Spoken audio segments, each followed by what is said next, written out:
What's up everybody, I hope y'all are having a great day. My name is Anthony and today we're going to try something new, something I have not done before. I'm going to make dandelion jelly.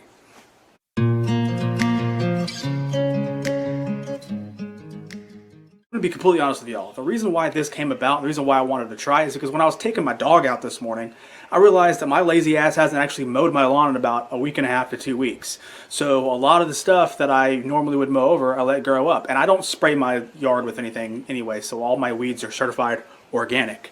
But I figured, hey, I got a whole crap ton of dandelions, so I might as well take them and use them to my benefit. So I did a quick search online of what I could use dandelion blooms for, and I could either make dandelion wine or dandelion jelly, because I don't actually have the materials to make wine. Figured I got to use something that I have readily on hand. Why not try dandelion jelly? Never had it before, never even tried making it because I didn't really know that I could do it. I like the idea. Go ahead and give it a shot. So come on with me and we're going to go pick a whole shit ton of dandelions.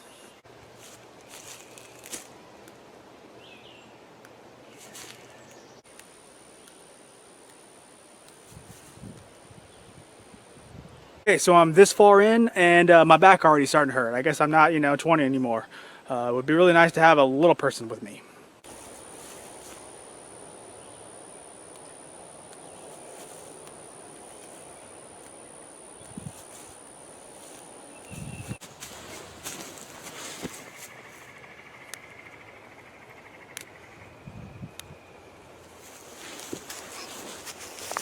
Now we are done, finally. Picked a whole crap ton of dandelions. What I'm going to do now is you have to take the dandelions, or from what I'm reading from the recipe, and you're going to take the dandelions, you got to get the green away from the yellow, because the green is going to make it bitter, apparently. So we're going to cut that off with some scissors and put the yellow in a bowl.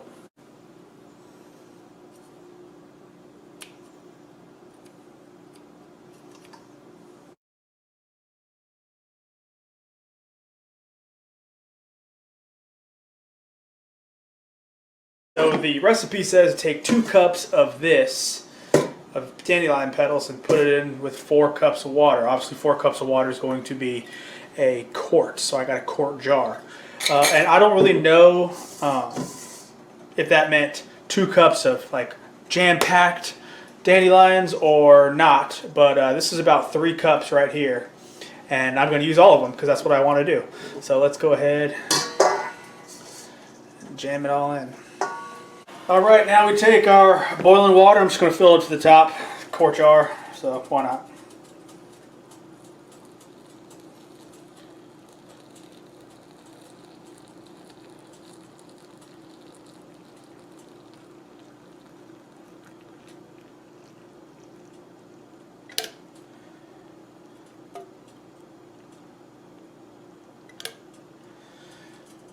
Alright, cool.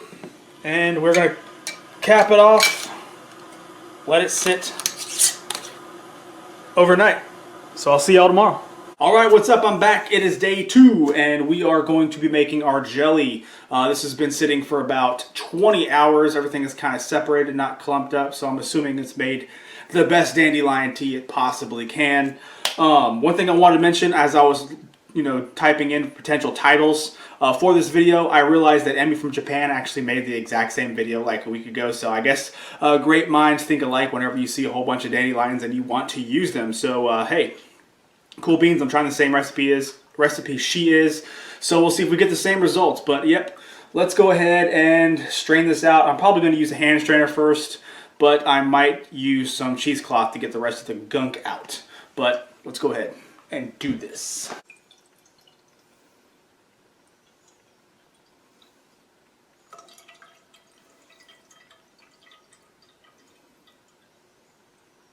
Alrighty, mine looks suspiciously a lot browner than hers does, but whatever. So hey, got all of it wrung out. Now I'm going to put in 2 tablespoons of lemon juice. Now one of the reasons why you use lemon juice is because it's an acid for when you can.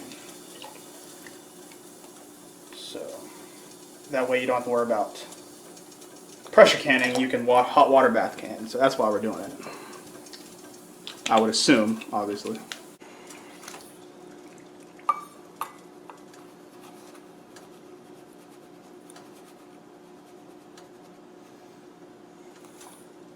And recipe calls for 1 box of pectin. I'm using Sure Gel pectin, the original, not the no sugar kind. And pour this in here now.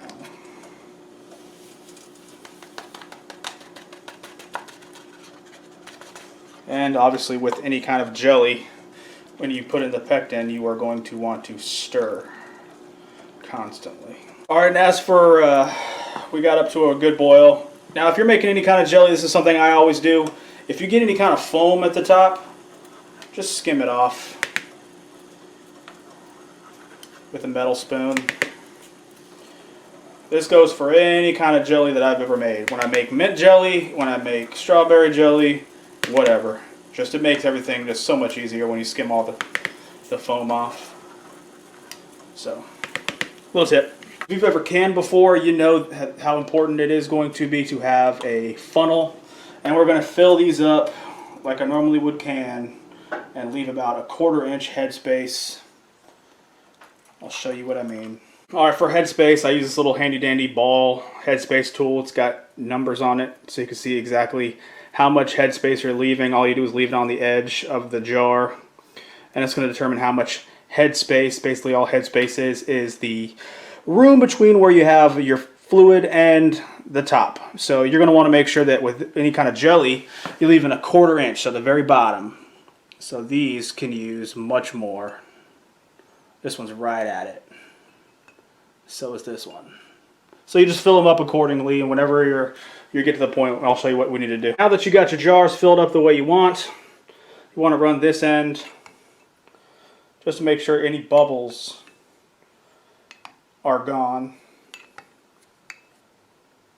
Nothing's clinging to the side, because that will affect your headspace. I've had it happen before. And then recheck all your headspaces. Make sure you're good. As when you're canning anything, you want to make sure you're wiping off the rims of the jar with a wet paper towel or towel. That way we get a good seal. Then, just put your lids right on top and cinch them down finger tight.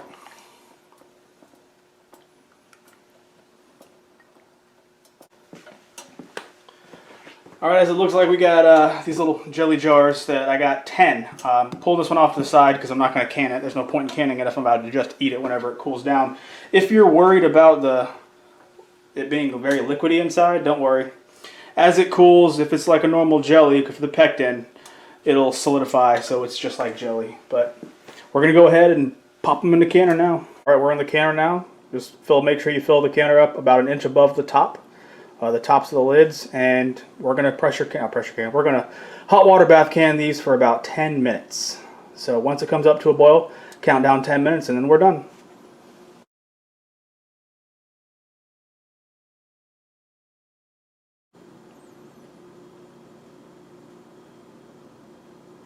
It's been about 18 hours since I finished canning. It is obviously the next day, and what I did was basically I pulled them out of the canner, put them on the counter, and let them sit. Whenever you're making some sort of jelly or anything with pectin, you want to make sure you let them sit because you need the pectin to work to turn the slurry of syrup into an actual jelly, consistency. However, this is not a science. This doesn't take a certain amount of time. It could take between 12 hours to a whole week. It's only been 18 hours, and as of right now, we're looking like a thick syrup. So it is not set yet. So I'm just going to leave them sitting here on the counter for about another however many days. By a week, if it hasn't set, I'm going to have to reprocess. Don't worry if your jelly does not set up. It's okay. All you got to do is put them back in the saucepan, reboil them, maybe add a little bit more pectin, and then recan them again, and they should set. This happens sometimes. But I'm not going to go ahead and call this a failure because, like I said, it takes several days sometimes just to happen. But I wanted to go ahead and put the video out now. That way, if you wanted to go ahead and pick your own dandelions, you can take advantage of it while they're still there, because they go away obviously as the summer heat increases. So what I'm going to do now, since I want to know what actually it tastes like, I'm going to take the one batch that I did not can, and I'm going to put it on a piece of bread that I made yesterday. So I can at least figure out what it tastes like, and I can tell you if this recipe is even worth it or not in the first place. So I'm going to dip this in here. All right.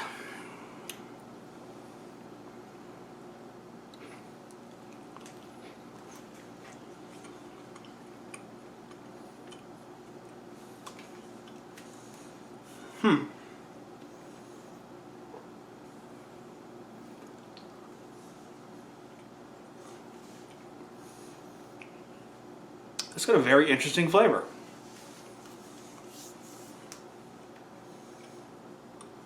No, I'm not even gonna lie.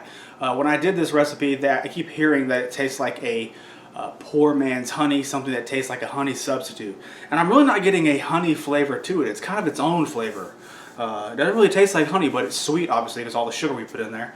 But it's actually really not bad. I don't know if it's worth quite going out there and picking dandelions for a couple hours and then cutting off the green ends and all that stuff. But if you don't have any other option for something sweet for a treat, I think it'd be a good idea to do it. But that's actually not bad. So I think if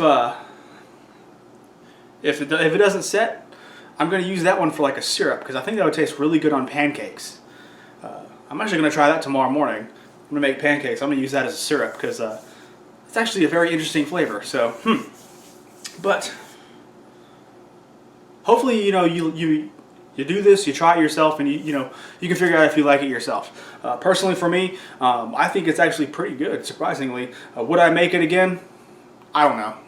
It's just in my area, I can pick blackberries, I can pick blueberries pretty easily, peaches, and I can make jellies with actual fruits. Would I go through all the time of picking individual flowers again to redo it? Maybe if I'm feeling wily, I don't know. But it's a good thing you can do with your kids, if you got kids especially, so who knows. But if you liked my video, please go ahead and give me a thumbs up, subscribe to my channel if you haven't, and I will catch y'all later, okay?